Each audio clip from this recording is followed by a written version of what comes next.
ভাই আজকের পত্রিকার একজনের গায়ে লাগছে, ভাই আহত হয়েছে। মুহূর্তের মধ্যে মনে হচ্ছিল আমি বোধহয় মরে যাবো, মানে এরকম একটা অনুভূতি আমি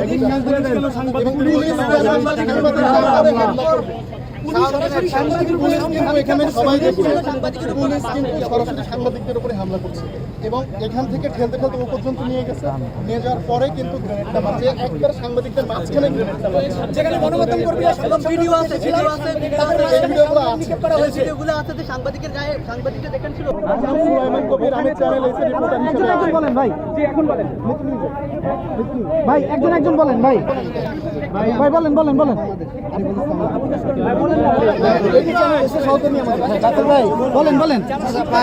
আমরা এখানে প্রথমত যখন আমরা মেট্রো দিয়ে নামার চেষ্টা করছি, আমাদেরকে চেক করছে, বলছি যে গণমাধ্যম কর্মী, তারপরে তারা মোবাইল চেক করছে, তারপরে হচ্ছে আইডি কার্ড চেক করে, তারা তো আসলে জানি না তাদের সেন্স আছে কিনা, কয়টা গণমাধ্যম নামও জানে না।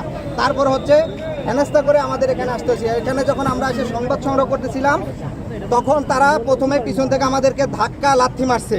এরপরও যখন সংবাদকর্মীরা তাদের সংবাদ সংগ্রহ কাজে ব্যস্ত ছিল তখন সরাসরি আইন শৃঙ্খলা বাহিনী সাউন্ড গ্রেনেড মারছে এবং আমাদের চ্যানেল এস এর ভাইয়ের এই যে একেবারে তার এই যে পিঠে রক্তাক্ত হয়ে গেছে, সাউন্ড গ্রেনেড সরাসরি তার গায়ে মারছে, সাউন্ড গ্রেনেড মারছে, আমাদেরকে পিছন থেকে লাথি মারছে এবং হচ্ছে অতর্কিতভাবে হামলা করে।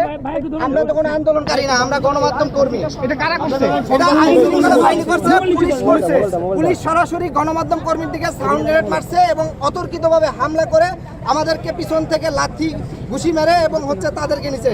আমরা ওখানে যদি 100 জন থেকে থাকে 3-4 জন ছিল শিক্ষার্থী, বাকি সবাই কিন্তু গণমাধ্যম কর্মী। ফেলে দেওয়া হয়েছিল এবং